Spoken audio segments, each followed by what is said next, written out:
សូមគោរពជំរាបសួរទូរទស្សនិកជនទាំងក្នុងនិងក្រៅប្រទេសដែលកំពុងតាមដានទស្សនាការផ្សាយរបស់ទូរទស្សនិកកម្ពុជាជាទីគោរពនិងជាទីមេត្រីនៅក្នុងគណៈពេលនេះគឺទូរទស្សនិកកម្ពុជាសូមធ្វើការផ្សាយផ្ទាល់ពិសេសពីសកម្មភាពសម្បត្តិជោនាយករដ្ឋមន្ត្រីដែលសម្ដេចនិងអញ្ជើញចូលរួមក្នុងកិច្ចប្រជុំត្រួតពិនិត្យឡើងវិញជាសកលលើជំនួយសម្រាប់ប្រជាកម្មឆ្នាំ2019ដែលប្រព្រឹត្តទៅនៅទីក្រុងសេណាប្រទេសស្វីសជាពិសេសនៅក្នុងកិច្ចសហការកណ្ដាលអង្គការប្រជាកម្មពិភពលោក WTO តែម្ដងនាយកព័ត៌មានពិសេសរបស់ទូរទស្សនិកកម្ពុជាពីររូបគឺលោកងិនសុភានិងលោកអនខួនសំអូនដែលលោកទាំងពីរនិងកំពុងប្រចាំការនៅឯទីសហការកណ្ដាលអង្គការប្រជាកម្មពិភពលោក WTO ដើម្បីផ្ដិតយករូបភាពមកចែកចាយដល់ទូរទស្សនិកជនទាំងក្នុងនិងក្រៅប្រទេសបានទស្សនានិងស្វែងយល់មុននឹងរូបភាពបណ្ដោះខ្ញុំបាទក៏សូមជម្រាបជូនបងដែរថាគឺសម្ដេចតេជោនាយករដ្ឋមន្ត្រីបានទៅដល់គណៈប្រតិភូរដ្ឋាភិបាលកម្ពុជាយើងអញ្ជើញទៅដល់ទីក្រុងសេណាវប្រទេសស្វីសកាលពីថ្ងៃទី2ខែកក្កដាឆ្នាំ2019វេលាម៉ោង 22:45 នាទីម៉ោងនៅរាជធានីភ្នំពេញបន្ទាប់ពីចំណាយពេលនៃការហោះហើរប្រមាណ14ម៉ោងរួចមកទូរទស្សនិកជនជាទីគោរពនៅពេលនេះវត្តមានរបស់សម្ដេចតេជោនាយករដ្ឋមន្ត្រីបានអញ្ជើញដល់អង្គការប្រជាកម្មពិភពលោកហើយជាបន្តទៅទៀតសូមបញ្ជាតាមដានទស្សនាទស្សនវិជ្ជាទាំងស្រុងនៅឯកន្លែងប្រពៃដែលបញ្ជាបន្តបន្ទាប់ដូចតទៅ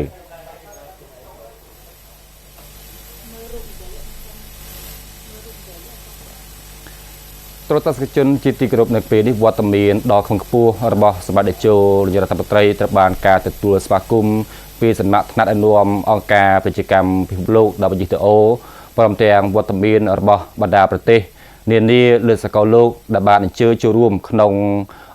កិច្ចប្រជុំដ៏មានសារៈសំខាន់នេះហើយនៅពេលបន្តិចទៀតនេះគឺនឹងមានប្រសាសន៍ដ៏ថ្លៃថ្លារបស់សម្ដេចតេជោនាយករដ្ឋមន្ត្រីនឹងអញ្ជើញថ្លែងនៅក្នុងកិច្ចប្រជុំត្រួតពិនិត្យឡើងវិញជាសកលលើជំនួយសម្រាប់ប្រជាកម្មឆ្នាំ2019ទូរទស្សនិកជនជាទីគោរព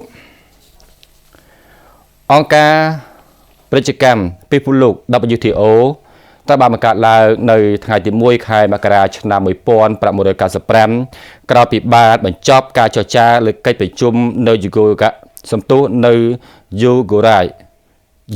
យនៅឆ្នាំ1986ដល់ឆ្នាំ1994និងជាអង្គការដែលប្រតិបត្តិដោយប្រើវិធាននិងកិច្ចព្រមព្រៀងជាគោល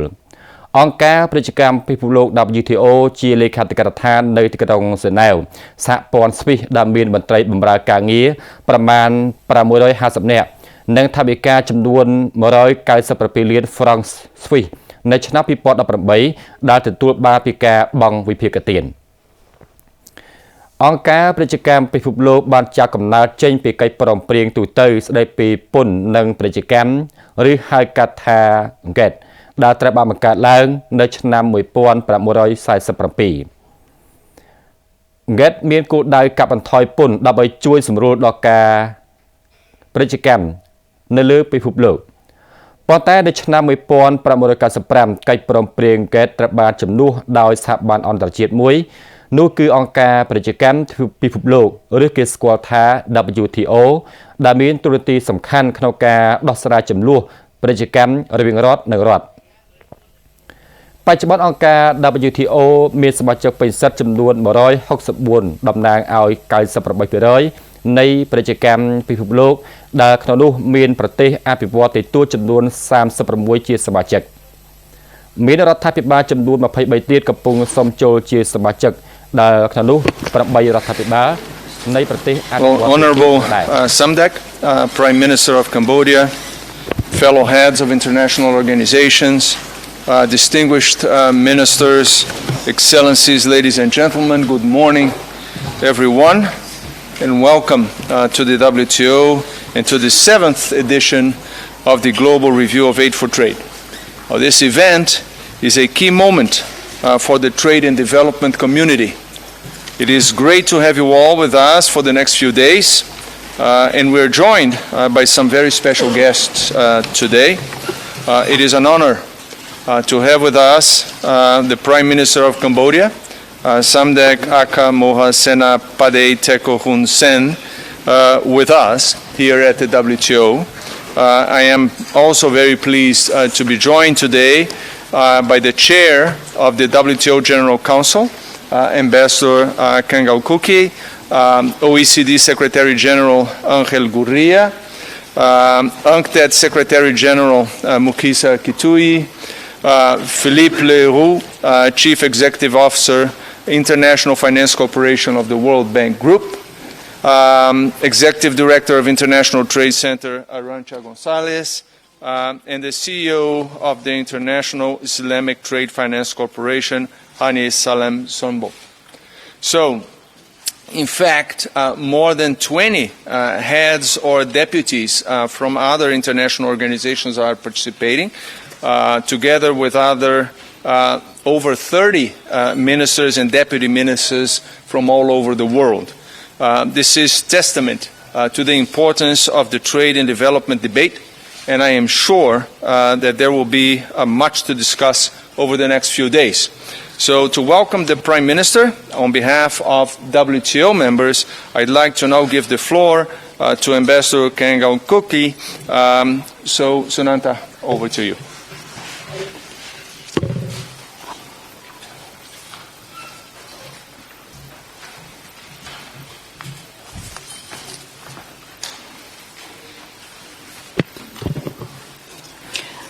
Your Excellency Prime Minister Somdech Techo Hun Sen, Director General Roberto Azevedo, distinguished ministers, other excellencies on the dais, honorable ambassadors, and also ladies and gentlemen, good morning. It is a privilege and an honor to receive His Excellency Somdech Techo Hun Sen, the Prime Minister of Cambodia, at the WTO for the Aid for Trade Global Review 2019. On behalf of the entire WTO membership, I would like to extend to you a very warm welcome. And as Chair of the General Council, it gives me even greater pleasure to greet the head of state of the fellow ASEAN member country. This is the 7th global review since the Aid for Trade initiative was launched at the Hong Kong Ministerial Conference in 2005. Your presence today is an important signal about the relevance of both the initiative and the theme of this year's review, quote, supporting economic diversification and empowerment. These objectives cannot be advanced in isolation. They must be taken forward holistically in a global economy. The Aid for Trade initiative seeks to expand the participation of developing countries and, in particular, least developed countries in the trading system, with the aims of economic growth, poverty reduction, and economic empowerment firmly in mind. Using the trading system, which is institution the WTO organization embodies, to advance sustainable development. By fostering fairness and predictability in economic relations, the multilateral trading system contributes to economic advancement. Cambodia's experience since becoming the WTO 140th member on 13 of October 2004 stands as evidence in support of this statement. I look forward to your keynote speech, Your Excellency, and learning more about your plan to drive forward Cambodia's economic growth and development for the benefit of Cambodians, ASEAN, and the broader multilateral community. As you do so, I would also recall one of the core principles of the 2030 Agenda, that we should leave no one behind. I take comfort that you are visiting the WTO at this challenging time for multilateralism. I think your presence underlines, however, how the multilateral trading system can act as a force for inclusion, especially for the LDC. On behalf of all WTO members, I would like to once again extend a very warm welcome to Your Excellency Somdet Techo Hun Sen and invite you to give your keynote address. Thank you. Please.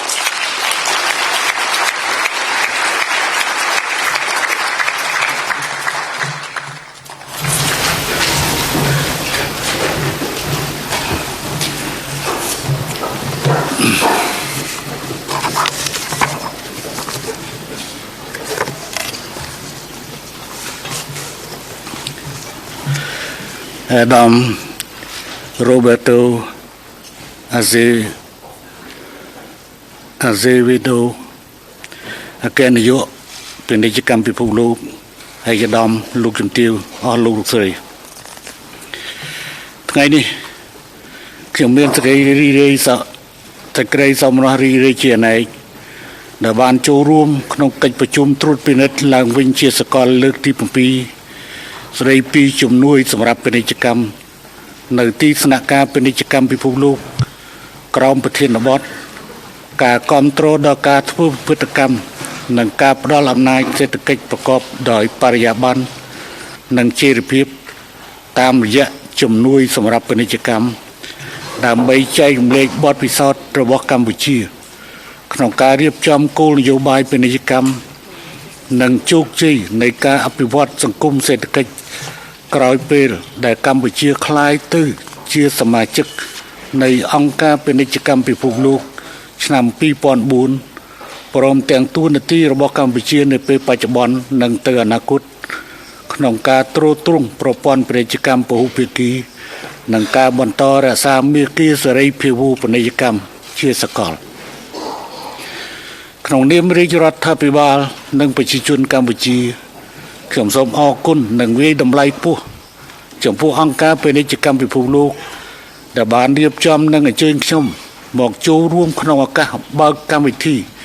នៃកិច្ចប្រជុំដ៏មានសារៈសំខាន់នេះខ្ញុំក៏សូមឆ្លៀតយកឱកាសនេះវាយតម្លៃខ្ពស់ចំពោះទួនាទីយ៉ាងសកម្មរបស់អង្គការពាណិជ្ជកម្មពិភពលោកក្នុងការបង្កើតឲ្យមានវិធានការនានាដ៏ពេញលេញដែលคล้ายទៅជាមូលដ្ឋានគ្រឹះក្នុងការធ្វើសេរីភាវូពាណិជ្ជកម្មជាសកលនិងសម្រាប់ពាណិជ្ជកម្មពហុភាគីធានាដល់សេដ្ឋីភាពនៃលំហូរពាណិជ្ជកម្មដោយសេរីរលូននិងអាចព្យាករបានក៏ដូចជានៅក្នុងការគៀងគរជំនួយនានាសម្រាប់អភិវឌ្ឍសេដ្ឋកិច្ចថ្នាក់ជាតិតំបន់និងអន្តរជាតិតាមរយៈការរៀបចំប្រជុំត្រួតពិនិត្យឡើងវិញនៅជំនួយសម្រាប់ពាណិជ្ជកម្មតែបានប្រព្រឹត្តទៅចំនួន6លើករួចមកហើយអង្គការពាណិជ្ជកម្មពិភពលោកក៏បានជួយជំរុញផងដែរនៅកម្មវិធីធ្វើពិពិធកម្មសេដ្ឋកិច្ចនៅក្នុងបណ្ដាប្រទេសកំពុងអភិវឌ្ឍនិងប្រទេសអភិវឌ្ឍតិចតួចហើយបានជួយបង្កើនការធ្វើពាណិជ្ជកម្មអន្តរជាតិបង្កើតការងារនិងកាត់បន្ថយភាពក្រីក្រនៅក្នុងបណ្ដាប្រទេសជាសមាជិកប្រកបដោយប្រសិទ្ធភាពខ្ពស់ឯកឧត្តមលោកជំទាវអស់លោកស្រីក្នុងនាមជាប្រទេសដែលមានសេដ្ឋកិច្ចតូចកម្ពុជាជឿលើអត្ថប្រយោជន៍នៃសកលភាវូបនីយកម្មនិងកិច្ចសហប្រតិបត្តិការអន្តរជាតិឈរលើវិធានកតិយុត្តគឺទស្សនវិជ្ជានេះហើយដែលបានជំរុញយើងខ្ញុំឲ្យខិតខំប្រឹងប្រែងធ្វើការដើម្បីក្លាយជាសមាជិកពេញសិទ្ធិរបស់អង្គការពាណិជ្ជកម្មពិភពលោកនៅឆ្នាំ2004មុនគេក្នុងចំណោមប្រទេសមានការអភិវឌ្ឍតិចតួចចំនួន2ទោះបីជាកម្ពុជាកាលពីពេលនោះនៅមិនទាន់មានការអភិវឌ្ឍមូលដ្ឋានគ្រឹះនៃសេដ្ឋកិច្ចបានរឹងមាំក៏ប៉ុន្តែលើមូលដ្ឋាននៃការអនុវត្តគោលនយោបាយសេដ្ឋកិច្ចទីផ្សារបើកចំហរបស់ខ្លួនកម្ពុជាបានសន្យាចងពន្ធគយលើគ្រប់មុខទំនិញនិងបើកច្រកទីផ្សារពាណិជ្ជកម្មផ្នែកសេវាប្រមាណជាង94វិស័យនិងអនុវិស័យនៅក្នុងឆ្នាំ2004ដែលជាចំនួនមួយច្រើនលើសលប់ và priệp thiếp tới nâng bật tì miền ca áp vị vọt phú đại chôl chia sầm mái chức WTO môn Campuchia chỉ mỗi khi này đại nông niêm chia sầm mái chứcអង្គការពាណិជ្ជកម្មពិភពលោកកម្ពុជាបានខិតខំបំពេញតួនាទីប្រកបដោយការទទួលខុសត្រូវខ្ពស់តាមរយៈការដាក់ចេញនិងរៀបចំកម្មវិធីកែតម្រង់ប្រព័ន្ធសេដ្ឋកិច្ចច្បាប់បទបញ្ញត្តិផ្សេងៗនិងវិធានការនានាដើម្បីឲ្យមានអនុលោមភាពនិងសកលភាពទាំងស្រុងជាមួយបទបញ្ញត្តិអន្តរជាតិជាពិសេសឲ្យស្របតាមគោលការណ៍តាមការសន្យារបស់កម្ពុជាក្រោមក្របខ័ណ្ឌនៃអង្គការពាណិជ្ជកម្មពិភពលោកជាមួយនឹងការខិតខំបំពេញភារកិច្ចជាសមាជិករបស់អង្គការពាណិជ្ជកម្មពិភពលោករាជរដ្ឋាភិបាលកម្ពុជាក៏បានអនុវត្តយ៉ាងខ្ជាប់ខ្ជួននៅគោលការណ៍នៃលទ្ធិប្រជាធិបតេយ្យសេរីភូប៉ាខិតខំរក្សាសន្តិសុខសន្តិភាពសន្តិសុខស្ថិរភាពនយោបាយសន្តិភាពសង្គមនិងគ្រប់គ្រងម៉ាក្រូសេដ្ឋកិច្ចនិងហិរញ្ញវត្ថុប្រកបដោយភាពប្រុងប្រយ័ត្នតាមរយៈការដាក់ចេញនិងអនុវត្តនៅយុទ្ធសាស្ត្រទូលំទូលាយជាអាចយុទ្ធសាស្ត្រចតុកោណដែលជារបៀបវិរៈគោលនយោបាយរួម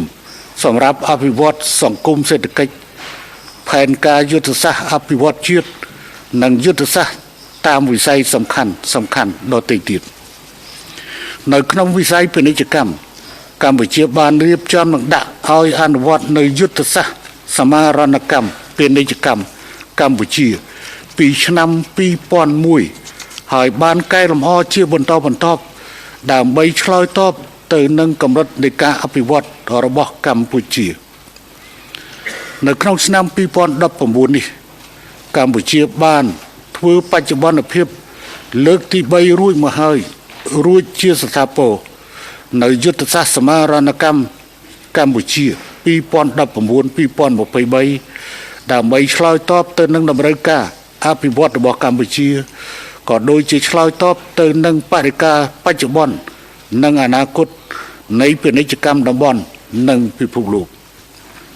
ជាលទ្ធផលពីកិច្ចខិតខំប្រឹងប្រែងខាងលើកម្ពុជាសម្រេចបាននៅកំណើនសេដ្ឋកិច្ចជាមធ្យមប្រចាំឆ្នាំក្នុងរង្វង់ 7.7% ប្រកបដោយបរិយាបន្ននិងសមត្ថភាពក្នុងរយៈពេល2ទសវត្សរ៍ចុងក្រោយនេះកម្ពុជាថែមទាំងសម្រេចបាននៅបង្គោលចរជាប្រវត្តិសាស្ត្រគឺការឆ្លងផុតពីឋានៈប្រទេសចំណូលទាបទៅជាប្រទេសមានចំណូលមធ្យមកម្រិតទាបជាផ្លូវការនៅឆ្នាំ2015សម្រាប់ឆ្នាំ2018កន្លងទៅនេះអត្រាកំណើនសេដ្ឋកិច្ចកម្ពុជាសម្រេចបាន 7.5% និងត្រូវបានព្យាករណ៍ថានឹងអាចរក្សាបានបន្តរក្សាបានក្នុងរង្វង់ 7% ក្នុងមួយឆ្នាំសម្រាប់រយៈពេលមធ្យមទៅមុខអត្រានៃភាពក្រីក្របានធ្លាក់ចុះពី 53.2% នៅឆ្នាំ2004មកនៅក្រោម 10% នៅឆ្នាំ2018ជាមួយគ្នានេះកម្ពុជាបានធ្វើពិពិធកម្មទាំងផលិតផលនិងទីផ្សារដែលក្នុងនោះការនាំចេញរបស់កម្ពុជាបានកើនឡើងពី $5,700 លានស្មើនឹង 40.5% នៃផលិតផលក្នុងស្រុកសរុបនៅឆ្នាំ2012មកដល់ $13,000 លានស្មើនឹង 53.2% នៃផលិតផលសរុបនៅឆ្នាំ2018នឹងបានធ្វើពិពិធកម្មបន្តិចម្ដងពីការនាំចេញសម្លៀកបំពាក់ទៅកាន់ផលិតផលផ្សេងទៀតដូចគ្នាដែរគោលដៅនាំចេញត្រូវបានធ្វើពិពិធកម្មពីការផ្ដោតលើទីផ្សារអាមេរិកនិងទៅផ្ដោតលើទីផ្សារអឺរ៉ុបជប៉ុននិងតំបន់អាស៊ាននិងប្រទេសដទៃទៀតឯកឧត្តមលោកជំទាវអស់លោកស្រីដើម្បីជាការតបស្នងដល់អង្គការពាណិជ្ជកម្មពិភពលោកក៏ដូចជាដើម្បីជួយទ្រទ្រង់ដល់ការចរចាក្រោមក្របខ័ណ្ឌនៃអង្គការពាណិជ្ជកម្មពិភពលោក និងពង្រឹងទួនាទីរបស់អង្គការនេះក្នុងកាលៈទេសៈសេដ្ឋកិច្ចពិភពលោកកំពុងទទួលរងនៅការគំរាមពីនយោបាយកំពានិយមនិងសង្គ្រាមពាណិជ្ជកម្មទោះបីកម្ពុជាត្រូវប្រឈមនឹងកង្វះធនធានមនុស្សហើយធនធានថវិកាក៏នៅមានកម្រិតក៏ដោយក្នុងនាមរាជរដ្ឋាភិបាលកម្ពុជាខ្ញុំបានសម្រេចឲ្យបង្កើតស្ថានបេសកកម្មប្រចាំអង្គការនេះនៅឆ្នាំ2017ហើយបានណែនាំឲ្យរដ្ឋមន្ត្រីក្រសួងពាណិជ្ជកម្មនិងអគ្គរដ្ឋទូតរបស់យើងនៅទីនេះខិតខំបំពេញតួនាទីធ្វើជាប្រធានសម្របសម្រួលក្រមប្រទេសអភិវឌ្ឍតិចតួចឆ្នាំ2017-2018ឲ្យបានជោគជ័យនិងបន្តបំពេញតួនាទីយ៉ាងសំខាន់ក្នុងនាមជាសមាជិកត្រយការជួយដល់សាធារណរដ្ឋអាហ្វ្រិកកណ្ដាលនិងសាធារណរដ្ឋឆាតក្នុងការដឹកនាំសម្របសម្រួលក្រមប្រទេសអភិវឌ្ឍតិចតួចទាំង36ប្រទេសលើការចរចាក្រោមឆ័ត្រអង្គការក្រោមក្របខ័ណ្ឌអង្គការពាណិជ្ជកម្មពិភពលោកឲ្យបានជោគជ័យជាបន្តទៀតជោគជ័យចម្បងមួយទៀតនោះគឺកម្ពុជាត្រូវបានជ្រើសរើសជាសមាជិកគណៈកម្មការនយោបាយគម្រោងពង្រឹងក្របខ័ណ្ឌសមាហរណកម្មឆ្នាំ2018បន្ថែមលើនេះទៀតកម្ពុជាក៏បានខិតខំប្រឹងប្រែងនិងម្ចាស់ការលើការអនុវត្តកាតព្វកិច្ចនានារួមទាំងកាតព្វកិច្ចនៃការជូនដំណឹងនិងការត្រួតពិនិត្យឡើងវិញនៅគោលនយោបាយពាណិជ្ជកម្មបានចំនួន2លើករួចមកហើយក្នុងឆ្នាំ2011និងឆ្នាំ2017ព្រមទាំងបានបំពេញកាតព្វកិច្ចរបស់ខ្លួនក្នុងការផ្ដល់សច្ចាប័នចូលជាសមាជិកនៃកិច្ចព្រមព្រៀងស្ដីពីកិច្ចសម្រួលពាណិជ្ជកម្មនិងបានអនុវត្តបទបញ្ញត្តិប្រមាណជាង 70% រួចមកហើយផងដែរជោគជ័យដែលបានជម្រាបខាងលើបានឆ្លុះបញ្ចាំងពីយុទ្ធសាស្ត្រដែលខ្ញុំធ្លាប់បានជម្រាបជូនឯកឧត្តម Roberto Azevedo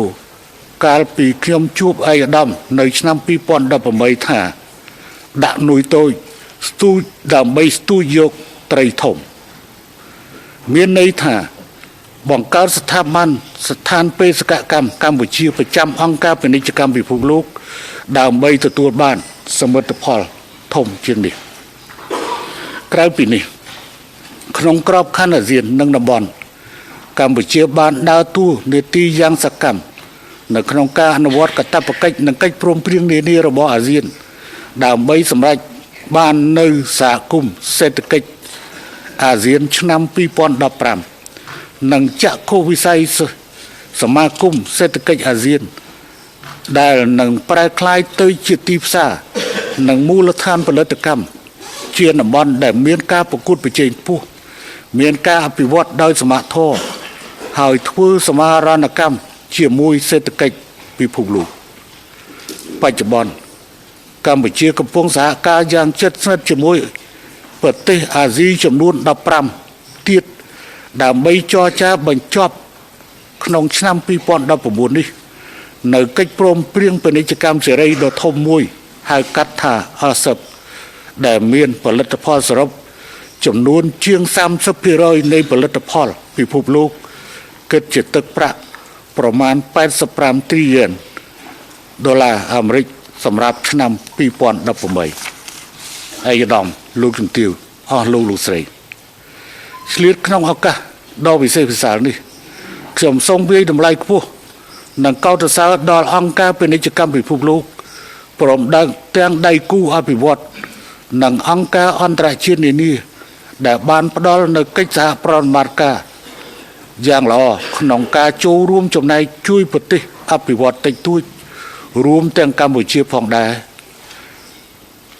ចាប់ផ្ដើមតាំងពីការចរចាជាសមាជិកចូលជាសមាជិក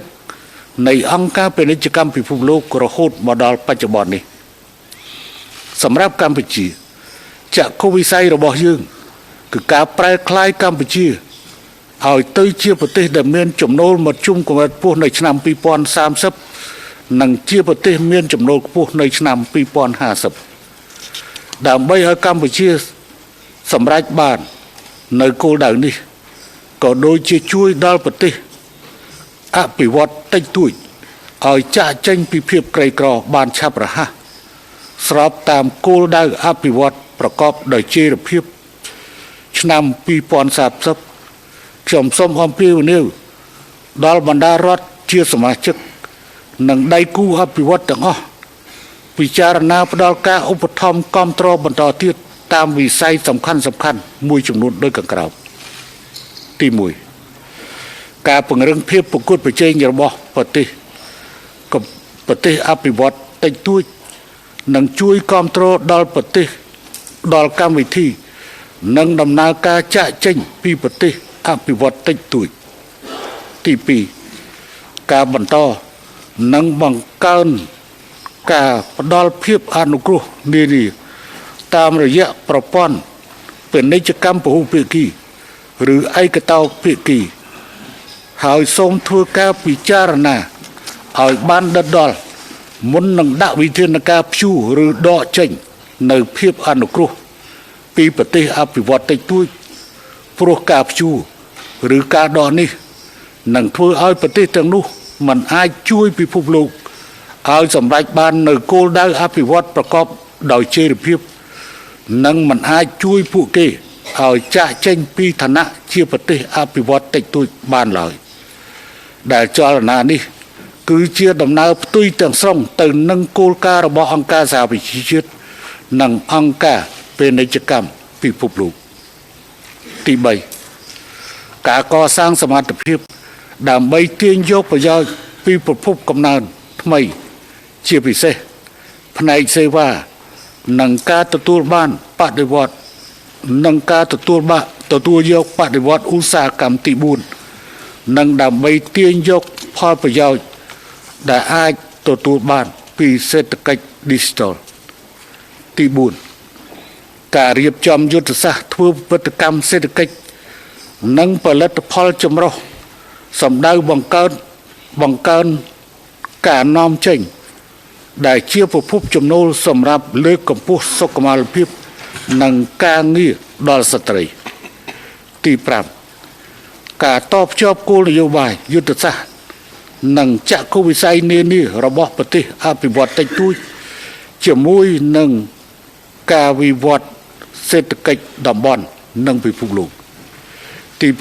6ការបង្កើនវិនិយោគនិងជំរុញលើកកម្ពស់ការអនុវត្តថ្មីតាមរយៈការគៀងគរហិរញ្ញប្បទានបន្ថែមពីដៃគូអភិវឌ្ឍនិងវិស័យឯកជន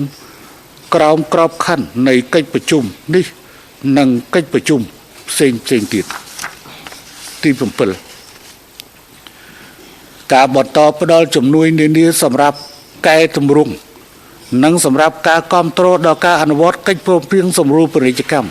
ពិសេសលើការកែតម្រង់លិខិតបទកថាគតិយុត្តនានាឯកឧត្តមលោកជំទាវអស់លោកស្រីខ្ញុំមានកិត្តិយសសូមជម្រាបជូនថាកម្ពុជានឹងរៀបចំកម្មវិធី Side Event ដើម្បីបង្ហាញពីយុទ្ធសាស្ត្រសមាហរណកម្មពាណិជ្ជកម្មកម្ពុជាឆ្នាំ2019-2023នៅល្ងាចនេះពីម៉ោង 16:30 ដល់ម៉ោង 17:30 ក្រោមអធិបតីភាពឯកឧត្តមប៉ាន់សូសារដ្ឋមន្ត្រីក្រសួងពាណិជ្ជកម្មកម្ពុជាខ្ញុំសូមលើកទឹកចិត្តឯកឧត្តមលោកជំទាវលោកស្រីចូលរួមកម្មវិធីនេះដើម្បីសិក្សាតាមដានពីការចែករំលែកបទពិសោធន៍និងជោគជ័យនានារបស់កម្ពុជាក្នុងការអនុវត្តគម្រោងយុទ្ធសាស្ត្រថ្មីជាមួយនឹងការជូនដំណឹងនេះខ្ញុំសូមប្រកាសជាឧឡារិកដាក់ឲ្យប្រើប្រាស់នៅយុទ្ធសាស្ត្រសមាហរណកម្មកម្ពុជាឆ្នាំ2019-2022ចាប់ពីពេលនេះតទៅ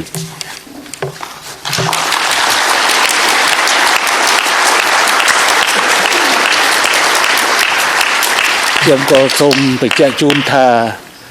នេះគឺជាយុទ្ធសាស្ត្រសមាហរណកម្មរបស់កម្ពុជាដែលដាក់ចេញ សម្រាប់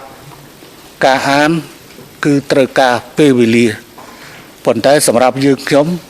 គឺយើងខ្ញុំបានធ្វើរួចមកហើយប៉ុន្តែក៏ត្រូវធ្វើនៅផ្នែកដែលត្រូវទៀមទាត្រូវធ្វើនោះគឺតាក់ទងជាមួយនឹងការកែតម្រង់ខាងក្នុងផងនិងតម្រូវទៅលើកិច្ចការកែតម្រង់ទាំងឡាយ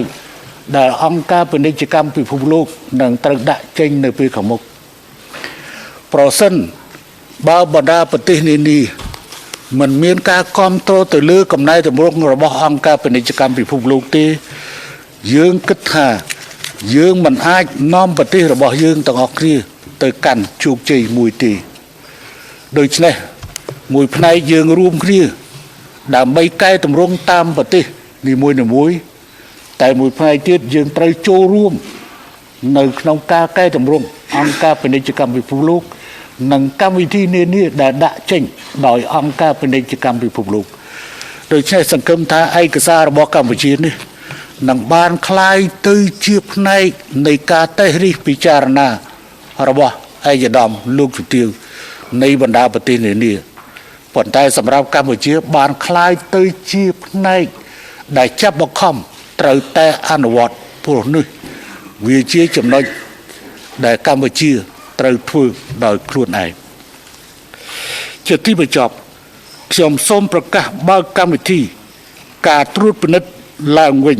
ជាសកលលើកទី7ស្ដីពីជំនួយសម្រាប់ពាណិជ្ជកម្មជាផ្លូវការចាប់ពីពេលនេះតទៅសូមអរគុណ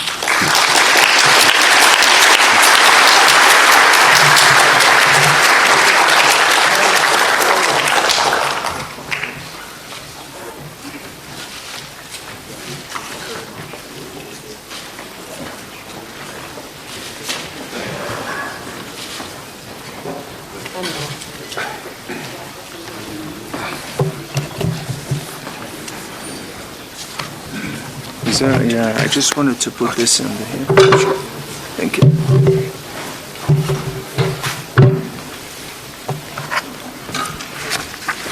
All right, I'm back. Thank you very much, Prime Minister. And let me also seize this opportunity to welcome Her Excellency Dr. Isatou Touré, Vice President of the Gambia. Welcome to be here with us. It was very encouraging to hear about the importance of the multilateral trading system and of the Aid for Trade initiative for Cambodia's growth and development objectives. I fully support that vision. In our lifetime, trade has helped to lift 1 billion people out of poverty. It was vital in delivering the Millennium Development Goal to have to cut by 50% extreme poverty. Now it must play the same role in delivering the Sustainable Development Goals. This is a defining test for the entire international community. It brings our responsibilities as leaders, as policymakers, and as citizens into sharp focus. We must rise to the challenge, and this requires hard work and commitment, and it requires constant dialogue. This is why we're all gathered here today, for trade to play its full role in promoting growth and development. It is not about simply throwing open the doors to markets around the world. We have to ensure that people have the tools that they need to trade and to compete. The Aid for Trade initiative plays a key role to this end. Since it was launched over just a decade ago, over $409 billion have been disbursed under the Aid for Trade initiative, reaching 146 countries or territories, and that support has been targeted at helping those countries to build their trading infrastructure and capacity. Now, building trading capacity means that people can develop the necessary skills that they need to trade. It means that they can access vital information to tap into global markets. It means that they can build the necessary infrastructure to ship their goods and services.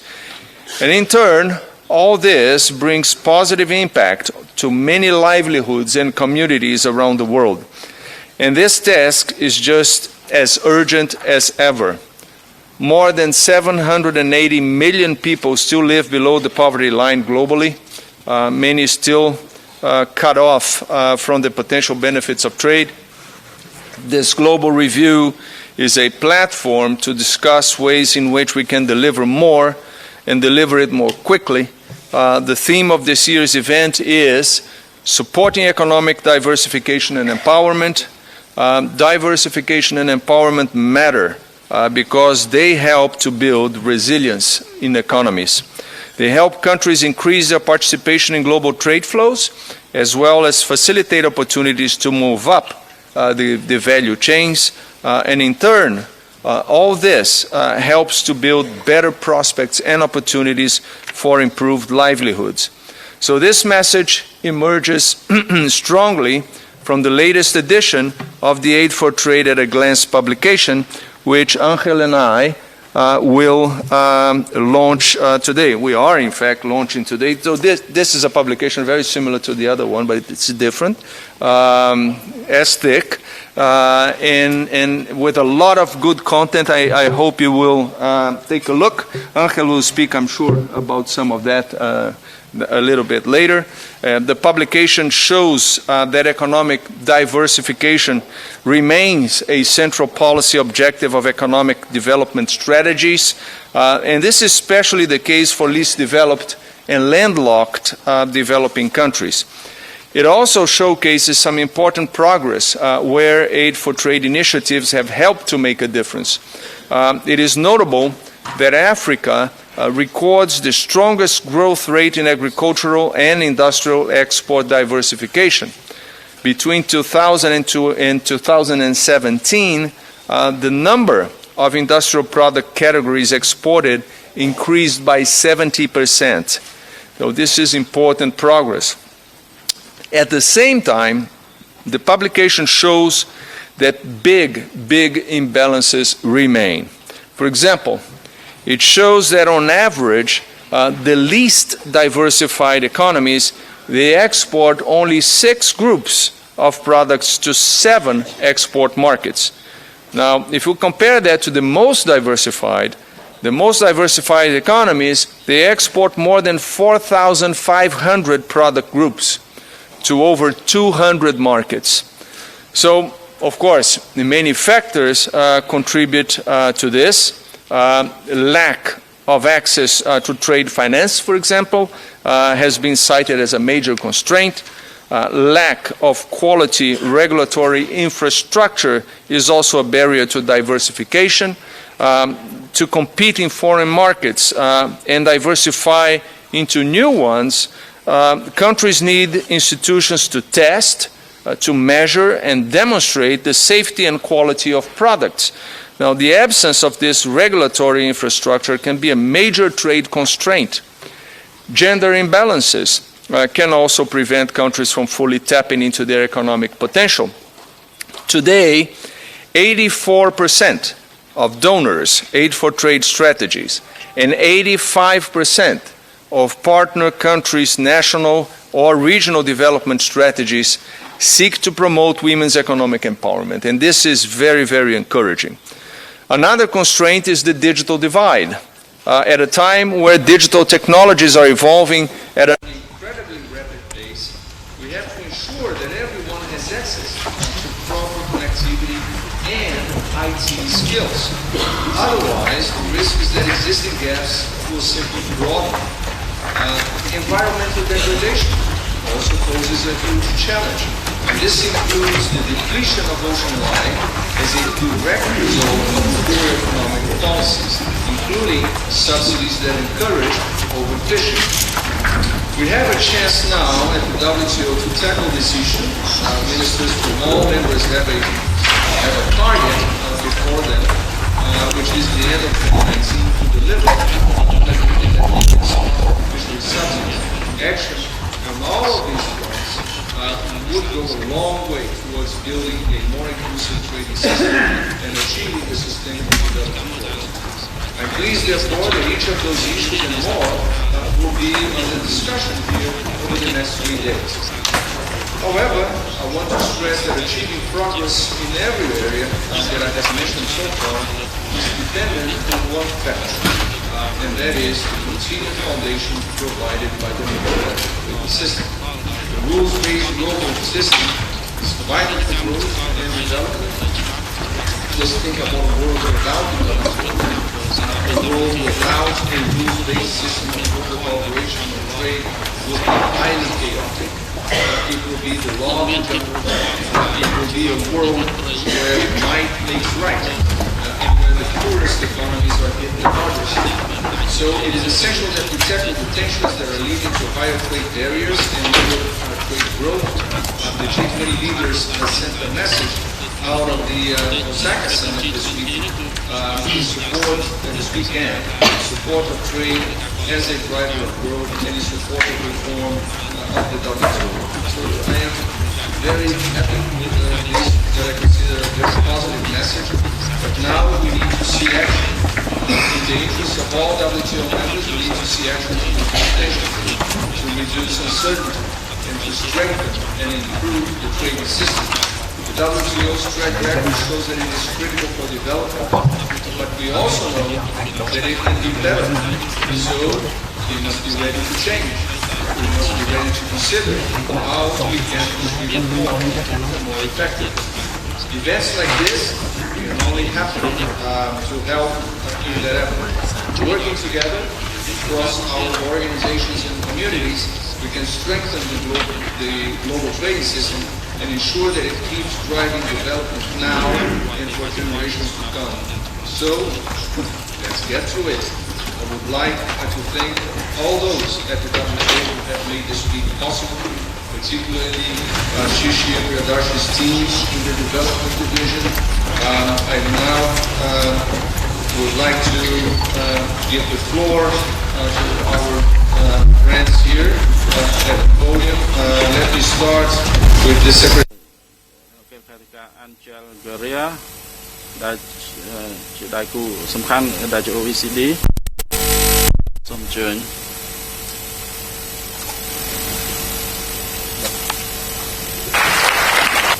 មានដៃសារ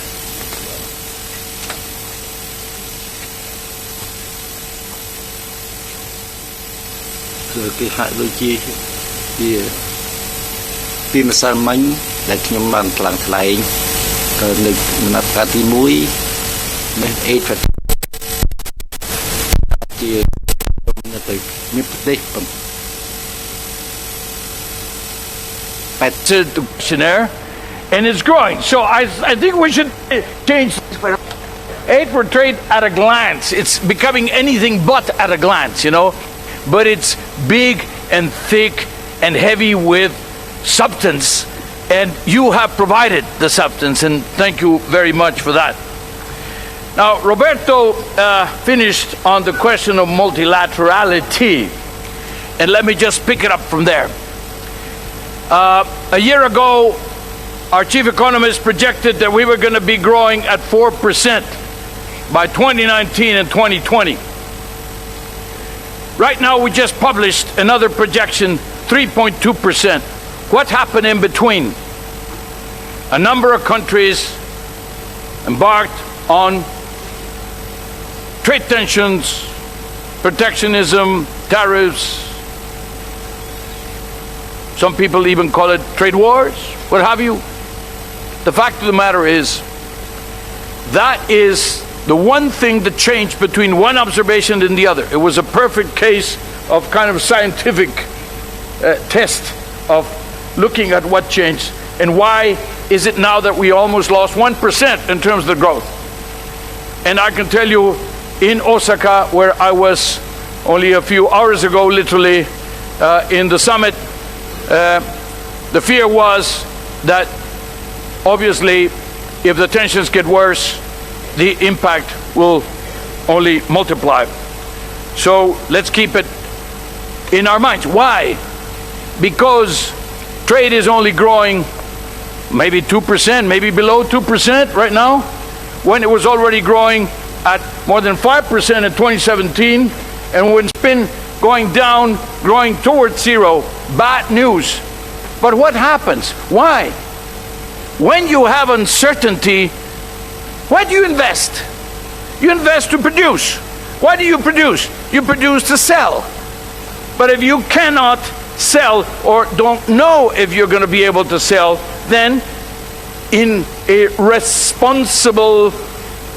rational act, you withhold your investment. You don't invest. And there, the growth drops immediately. You even hold your consumption because the next year will be uncertain. So you save. Then growth today. And of course, investment is the seed of the growth of tomorrow. This is what's happening around us as we speak. It's not theoretical. Already it has cost us, well, close to 1% in terms of world growth. And then you have costs in different parts of the world. So let's just take that into consideration going forward. Now, thank you for this. I mean, thank you to all of you who participated. And I mean UNCTAD, I mean the IFC, the ITC, the World Bank, and of course our co-authors, writers, etc. Even if O goes first and W, the World Trade Organization put its name first because they were the ones who printed the thing, you see. So, no. It was printed in Geneva, as you can see, you know. No, I mean, it's great. It's one of those things. We do it all the time. We work all the time. We work all year long. Thank you to the teams here, the WTO teams and the OECD teams. It's really great that we're looking at this with such detail. Now, since the start of the Aid for Trade initiative, donors have disbursed $409 billion in official development assistance. And in addition, $346 billion in low-cost concessional loans were disbursed. And interestingly, which is contrary to what is happening with trade in with aid for in general, ODA, you know, in general, the poorest developing countries are getting more than double the support of the better off developing countries. This is very, very good indeed, because as our colleagues from all the UN agencies know, the World Bank, etc., that it's happening the other way around. It's easier to give money to countries that are better off because they have a greater capacity to spend it, and to spend it even in a better organized way, and therefore they get more money effectively.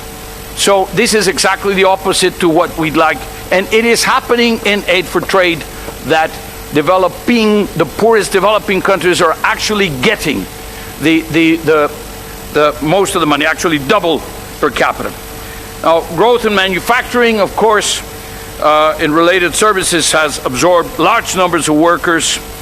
and this is great in terms of the results. This is exactly what we were seeking.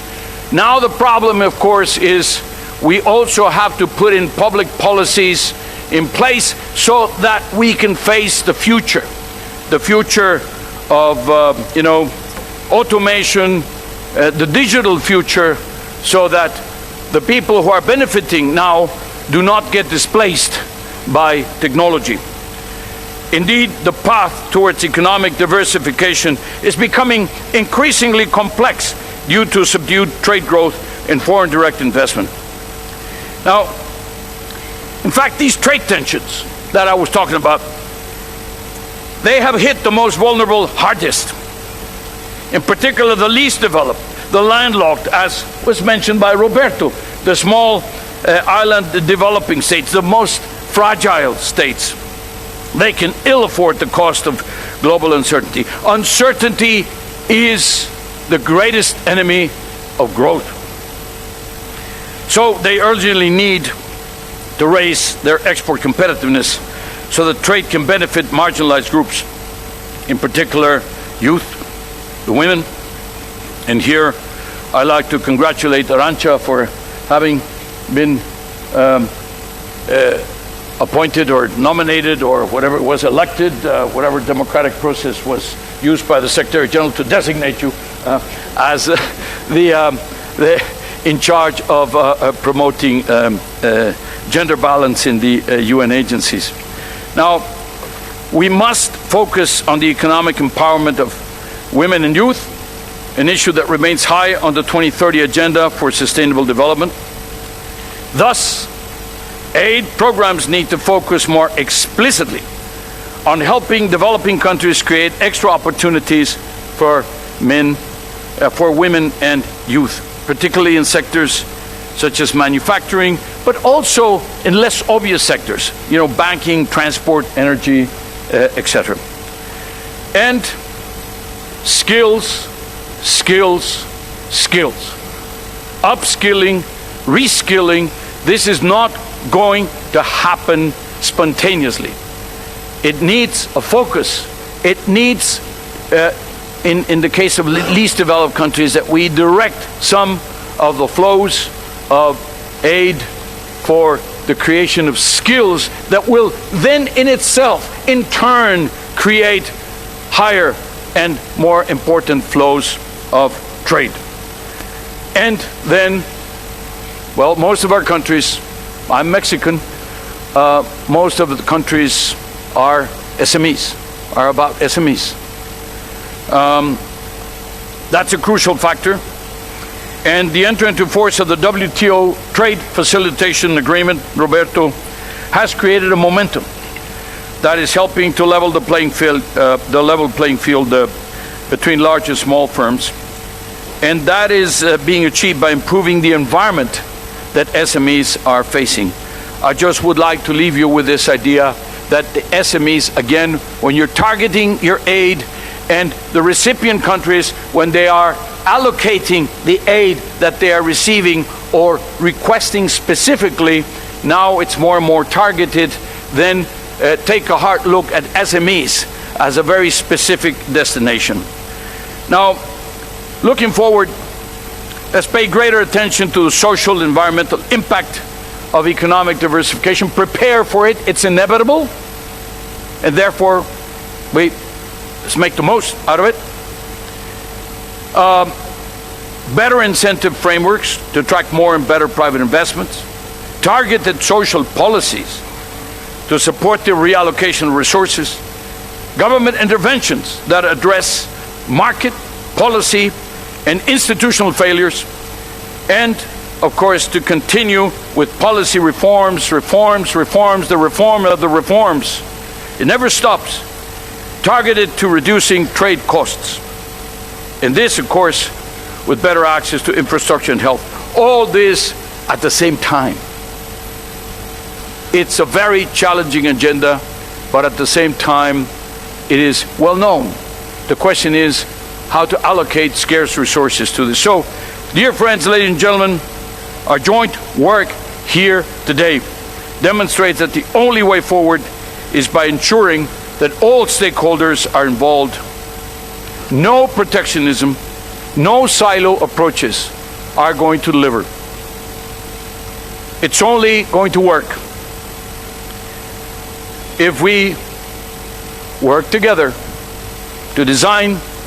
develop, and deliver better aid for trade policies for better lives. Thank you.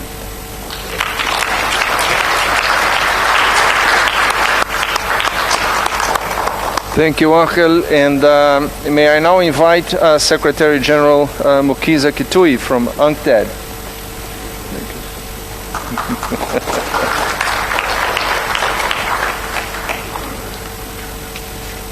Your Excellency, the Prime Minister of Cambodia, Your Excellency, the Vice President of the Gambia, Excellencies, ladies and gentlemen,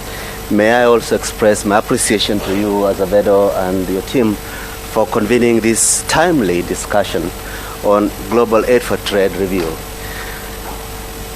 There's no gainsaying the importance of diversification as an engine for creating wealth, for improving returns on trade, but it's also a reality that while many developing countries have since the 90s aligned their policies with diversification,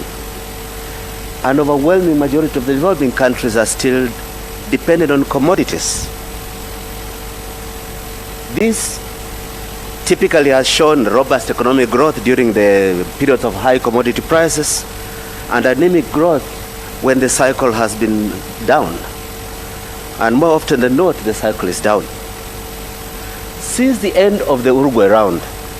while there has been a steady increase in trade, export trade for developing countries, the results of diversification have been much more mixed than that. First, the main focus of diversification has been in pursuit of policies that could create access to global value chains. And the main driver of this has been the development of special economic zones. This was logical in the 90s, and indeed up to the crisis of 2008, because the global value chains were proliferating all over the world, and the expansion saw immediate expansion of trade and employment opportunities. But today, the circumstances are changed. Characterized, of course, by contracting trade, as Mr. Gore just mentioned, slow FDI and weaker quality of FDI, less greenfield investments, more mergers and acquisitions, hot money, and account shifting investment appearances. But even more importantly, the character of limited margins for price changes, tax changes because of liberalization, and deceleration in the global value chains,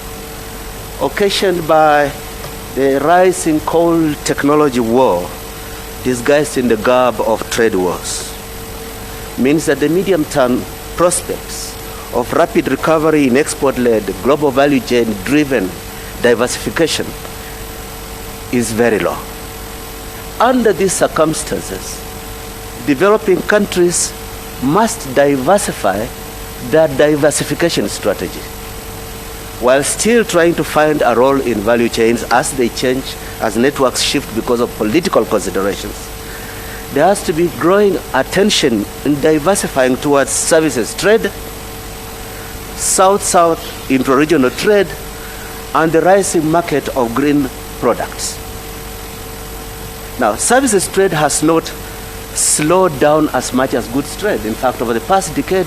while goods trade has averaged 3% per annum growth, services trade has averaged 8%. And South-South trade has another premium. Not only has it been steadily growing, but it has more content of technology transfer and indeed more value-added trade between South and South. The example of Africa can bail this out. First, that over the past 10 years, Africa's export have improved in local value addition to 15%. But when you look to Africa trade, the value-added content rises to 26%. And this may be an important frontier of addressing new forms of diversification. During the past decade also, the global demand for green markets, green products, as opposed to traditional brown goods, has been steadily growing. And we can only see these expanding in the coming period, and therefore requiring greater concerted efforts. To support these new opportunities for export diversification, we need greater regional and global cooperation in a number of important areas, particularly regulatory cooperation to reduce the barriers that pose services restrictions to trade, technical and tariff measures, and new voluntary sustainability standards, which are major inhibitors for vulnerable small businesses crossing borders. Aid for trade funds have continued to support important areas of regional trade integration, but these areas require new impetus, particularly on the technical barriers of trade and SPS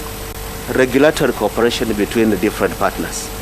And finally, I wish to return to what Azevedo just mentioned, the growing importance of the digital economy. It is not good enough for us to paraphrase our statements about development with the digital economy matters, and yet limited commitment to resourcing digital inclusion. While some of us acknowledged what the World Bank generously called its moonshot of $5 billion for digital economy investment in developing countries, I think it's about time that in aid for trade discussions, we have concerted effort, targeted effort on seeing digital infrastructure as aid for trade infrastructure. It's not good enough that less than 4% of all aid for trade resources go into ICT-enabled services, and less than 1% of this into policy support for developing countries. It's not good enough that G20 ministerials, like the one we had in Subuku last month, in Japan, in Subuka, will say things about the need for leaving no one behind and digital inclusion. It's critical that those at the risk of being left behind are at the table when the discussion of their inclusion is being made, and that cannot be in the G20 meetings. Similarly, while plurilateral negotiations on the potential of e-commerce as an enabler for growth are gaining momentum in a plurilateral way, the 87 developing countries out there that are not part of this process should remain center and forward of the agenda if it is going to be about inclusion. And avenues have to be found for getting them into the negotiation, because after all, they are the ones who will implement what determines whether we succeed or we fail. Thank you for your attention.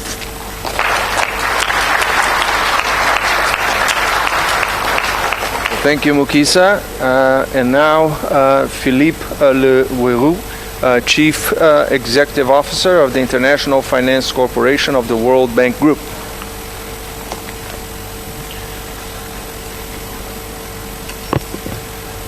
Your Excellency Hun Sen, Prime Minister of Cambodia, Roberto Azevedo, Director General of the World Trade Organization, honorable guests and ladies and gentlemen, good morning. On behalf of the World Bank Group, it is indeed an honor to be part of what has become one of the biggest achievements in global development, namely unlocking the potential of trade for developing countries. As you all know, and Roberto, you mentioned it, but it's good to repeat it again and again, trade has been at the center of tremendous poverty reduction over the past few decades. Since 1990, more than 1 billion people have been moved out of poverty due to economic growth underpinned by better trade practices. Spurred by our collective actions to promote trade as an engine of growth and development, applied tariffs globally have fallen by about 35% over the past 20 years. In parallel, behind-the-border reforms have helped attract investments and stimulate the development of global value chains. With every percentage point increase in a country trade openness, we have seen productivity increase by 1.25 percentage points. Trade also promotes inclusion. Preliminary research carried out jointly by the World Bank Group and the WTO suggests that trade is linked to higher female labor participation. Firms that are more integrated in the world economy have higher shares of female employment. Trade has also brought more women into the formal economy, with greater job opportunities and higher wages for low-skilled women. The ready-made garment sector in Bangladesh showcases how trade is transforming lives. 90% of the sector's 4 million workers are women. This is a 100-fold increase in labor force participation by Bangladeshi women in just 30 years. In addition, the sector's rapid growth and job prospects have had a sizable effect on parents' decisions to keep girls in school for longer and have delayed marriage and childbirth. The benefit of trade extends even to conflict resolution. We have evidence that fostering cooperation through trade and business is an absolute game changer in helping countries escape war and poverty. It is not by chance that the most dramatic expansion of global trade in history, a 7-fold growth between 1970 and 2010, was also accompanied by a 94% drop in global conflict-related casualties. This also applies at the regional level. World Bank Group research in the Great Lakes area in Africa show that border areas that trade more have significantly lower conflict events. This has led political leaders like President Paul Kagame of Rwanda to become champions of the potentially transformational African Continental Free Trade Agreement. Ladies and gentlemen, the benefits of global trade are measurable and meaningful. However, we must not ignore several long-standing as well as emerging challenges that pose a risk to global trading system, especially for developing countries. To begin with, we must not relent our efforts to reduce tariffs, which remain stubbornly high in some regions. That will only take us so far. Behind the border reforms, such as removing trade-distorting subsidies and inefficient non-tariff measures, must also be advanced. Improved trade facilitation and logistics is another challenge to the global trading system. To avoid bottlenecks, which are especially damaging for developing countries, we must ensure efficient and sustainable supply chains. And it goes without saying that a stable and predictable trading system is essential for global trade to grow. To this end, we must act collectively to preserve and strengthen the rules-based trading system.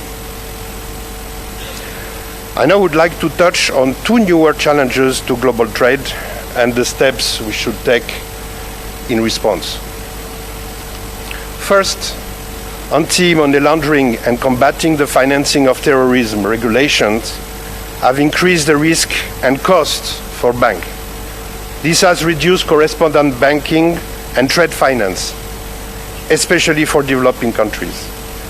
Since 2011, the number of correspondent banks has fallen by more than 19%, and letters of credit have dropped by 13%. Now, these trade finance shortfalls are particularly acute for the poorest countries. As one importer in Tanzania said recently, we in Africa, no one wants to work with you without a confirmed letter of credit. So banks, regulators, and international financial institutions must take coordinated and comprehensive actions to stem the decline in trade finance. Legal identifiers, when backed by blockchain, are potentially revolutionary for trade finance. A single global standard for legal identifiers could really level the playing field, especially for SME importers in developing countries. Angel will be happy. The second new challenge is a growing pushback against trade in some developed countries. The speed of globalization has outpaced the ability of many communities to adapt. Some regions and communities are being shut out from the benefits of trade. An adjustment to trade openness can take much longer than expected. While the pains of adjustment are often blamed on trade, recently, rapid technological advances have also played a large role. Technology has brought economic concentration and exacerbated the gap between unskilled labor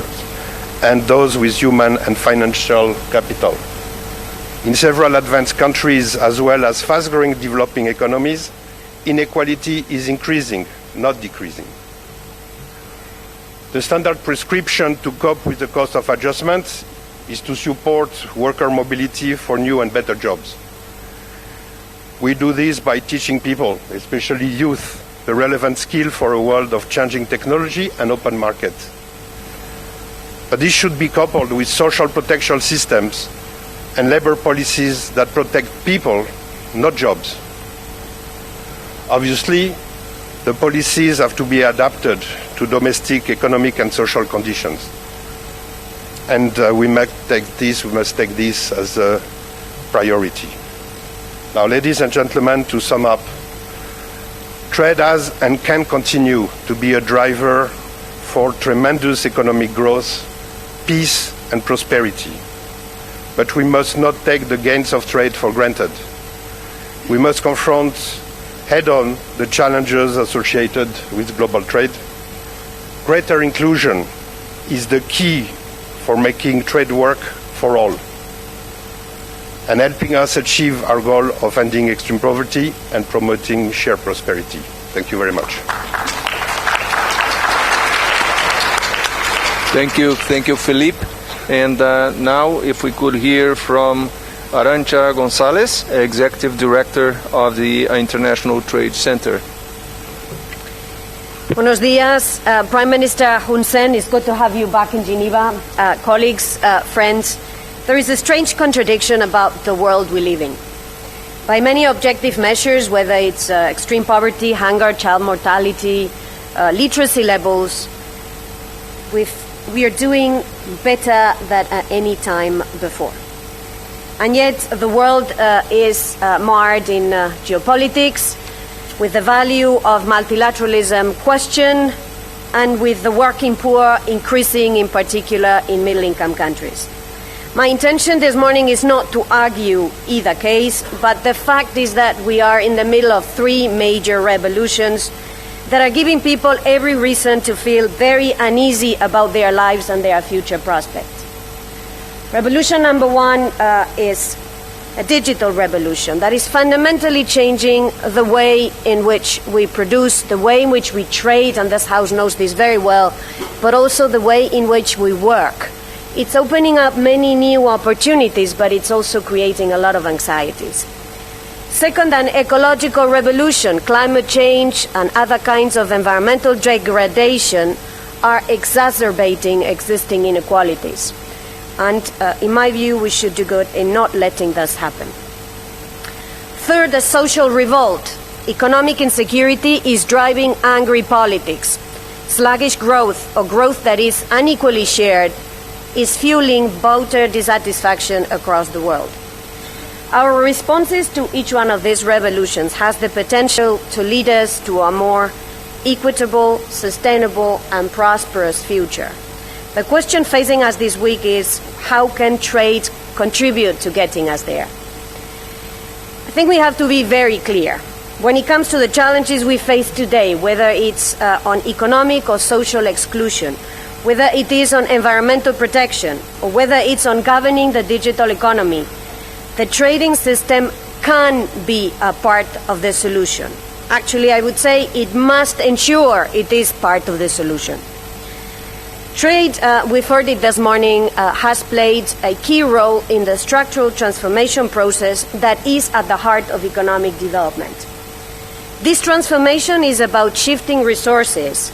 and people out of subsistence activities into work that is more productive. Over the past 40 years, many of your countries were able to grow much faster than they would have otherwise had by just being open to using trade as a route to grow. And as a result, millions of people exited poverty. This trade-led development was enabled because there was a predictable open market at the global level.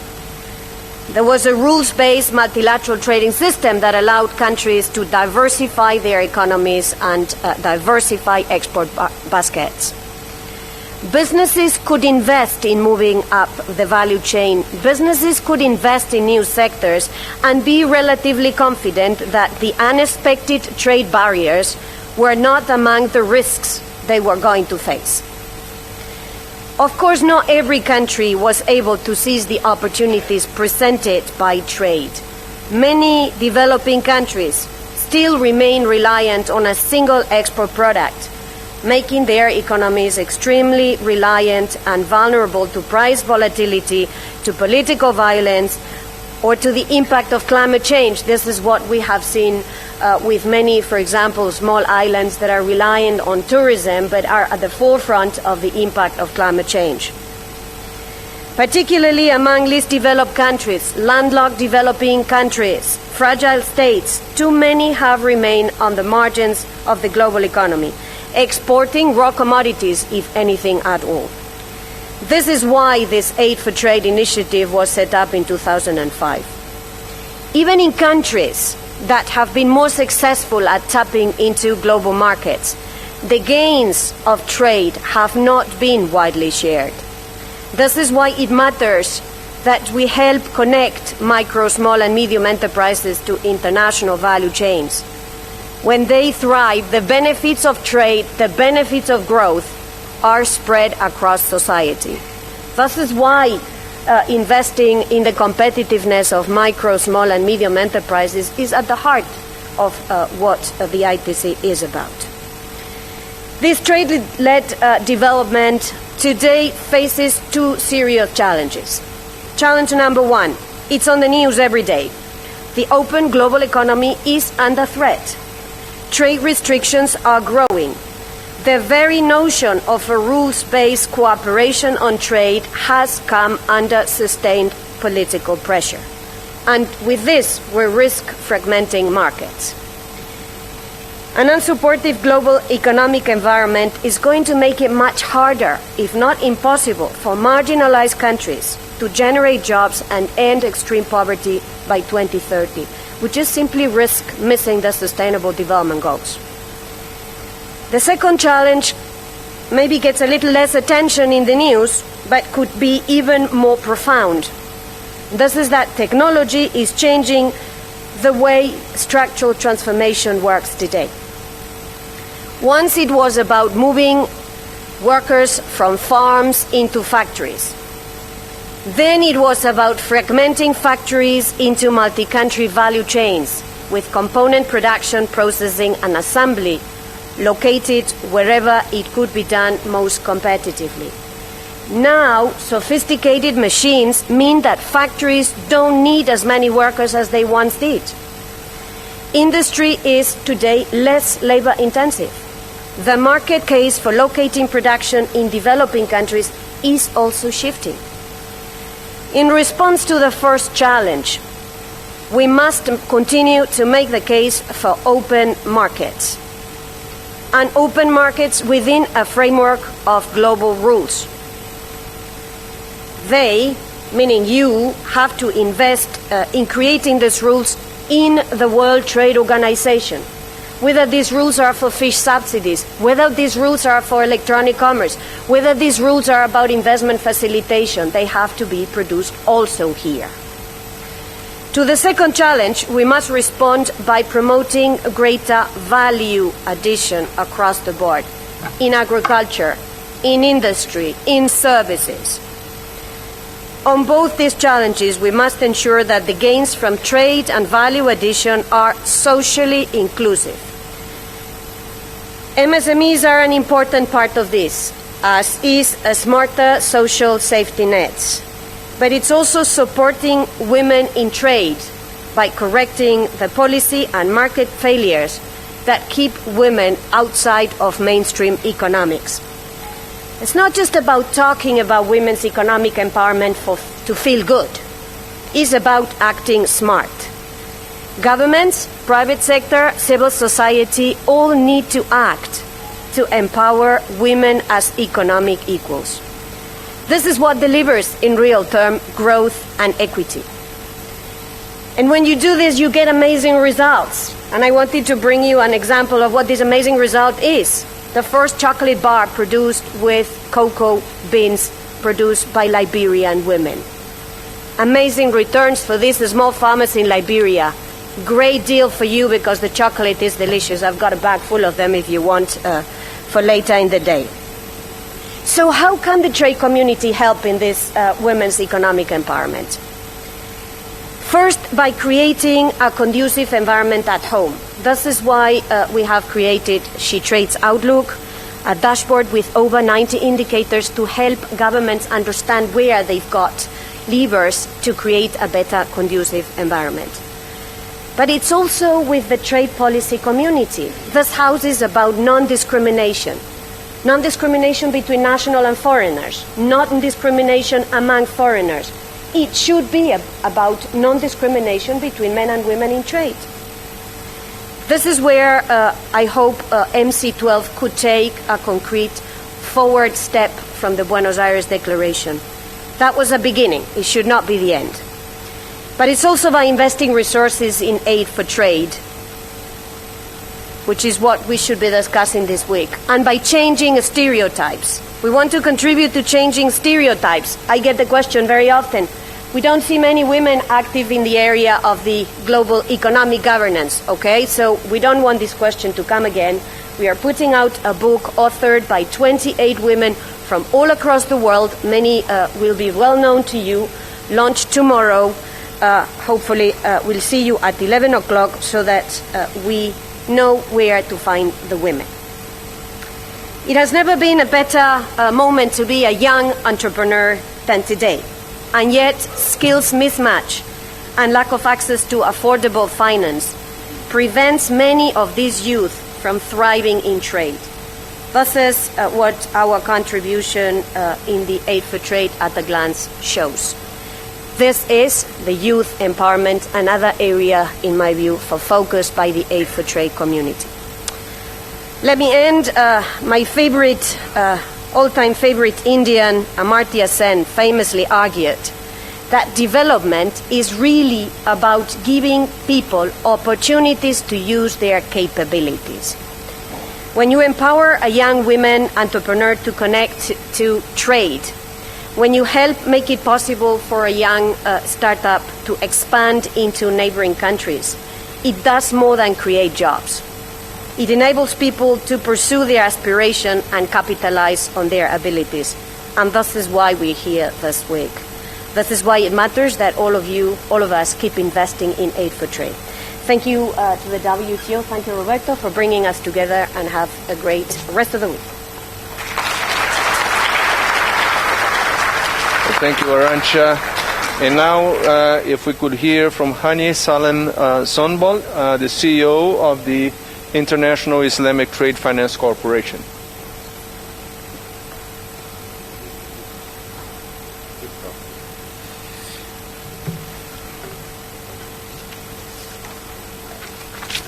His Excellency the Prime Minister of Cambodia, Excellency Roberto Azevedo, Director General WTO, Excellencies, heads of institutions, ladies and gentlemen, good morning. It is really an honor on behalf of the Islamic Development Bank Group to be here today and join you in this very important meeting. We are gathering here today for really not only to review the efforts, but also actually to look into the challenges that were actually mentioned in the world. And every time we come here, actually we find new challenges on the list. ITFC, the International Islamic Trade Finance Cooperation, a member of the IDB Group, we call it the trade arm of IDB Group, was very keen also to attend since the first edition of this Aid for Trade Global Review, and we are very honored to continue to do so. I would like really also to congratulate the WTO and OECD for the excellent really publications on the Aid for Trade at a glance. This is a great work, and we have also noticed over the years how this really publications is becoming very, very important for organizations like ITFC. I would like also to commend the efforts done by WTO and OECD in other areas, and ITC, UNCTAD, and other really important institutions to really face the challenges of trade, and also to serve really the international trade system for really an objective that we all share to achieve our sustainable development goals. Excellencies, ladies and gentlemen, I am confident that this 7th edition will also be a great success in too many ways. And ITFC will spare no efforts, actually, to ensure that this happens. We are really going to be engaged in so many activities in the coming 2 days in this very important gathering. We are having the first this afternoon, the heads of institutions to discuss actually the status of trade and also the ways and means of really how to enhance our cooperation together to meet really the trade challenges that were mentioned today, but also look at the biggest now also challenge. This is the trade gap challenge, which ranges in the tone of 1.5 trillion US dollar, and in the same time tackle the challenges that mentioned, talking about the digital gaps that we are now facing in the world, and of course environment issues, and in general we are meeting to really see how we can really improve the trading system in general. ITFC will continue to grow in developing and inventing solutions and new solutions to serve its member countries. And every year we come here, we bring new things to you and say that this is what we have been doing actually with our partners in the last 2 years, in addition to, of course, the normal work of trade finance that the ITFC is undertaking. So in addition actually to the almost now 50 billion US dollars which were approved for trade transactions in the last 10 years, by the way, this will bring the total of the trade finance since the inception of IDB Group to almost now 80 billion US dollar. In addition to that, ITFC was really working very hard in last years to really mobilize resources for trade finance and trade development. We think that this 30 billion which was actually mobilized from the markets to serve trade finance and trade development was a significant achievement by ITFC. And also we thank all our partners, whether financial institutions, development institutions, who have really their confidence in ITFC to do so. In addition to that, ITFC really was trying to diversify this type of really resource mobilization in the last years by actually looking at how we can untap the non-traditional trade finance investors in an effort to reduce also the gap and also work more in helping member countries. So what we did is actually we have launched in the last year the ITFC Sovereign Energy Fund, ISEF, and we are actually very happy to say that we are now about to really start deploying the capital for trade finance and trade development purposes. In the area of technical assistance, and I agree that, as we said, តាមដានទស្សនាប្រសាសន៍ដ៏ថ្លៃថ្លារបស់សម្បត្តិជោនាយករដ្ឋមន្ត្រីថ្លែងនៅក្នុងកិច្ចប្រជុំ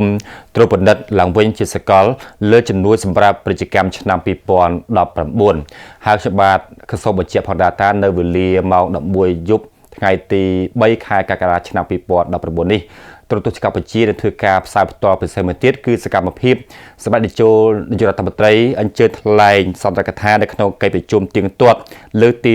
41 នៃក្រុមប្រឹក្សាសិទ្ធិមនុស្សអង្គការសហប្រជាជាតិអាសារីសូមទូរទស្សនិកជនរងចាំតាមដានទស្សនាដោយមន្ត្រីនៅវេលាម៉ោង 11 យប់នេះតែម្ដងទូរទស្សនិកជនជាទីគោរពកម្មវិធីផ្សាយបន្តពិសេសពីសកម្មភាពសម្បត្តិជោនាយករដ្ឋមន្ត្រីនៅឯប្រទេសស្វីសដែលទូរទស្សនិកជនបានតាមដានទស្សនានៅពេលនេះចប់តែប៉ុណ្ណេះហើយជាបន្តសូមជម្រាបតាមដានទស្សនាកម្មវិធីផ្សាយជាបន្តបន្ទាប់នៅឯស្ថានីយកណ្ដាលសម្រាប់ពេលនេះខ្ញុំបាទព្រមទាំងក្រុមការងារផ្សាយផ្ទាល់សូមអរគុណសូមគោរពលា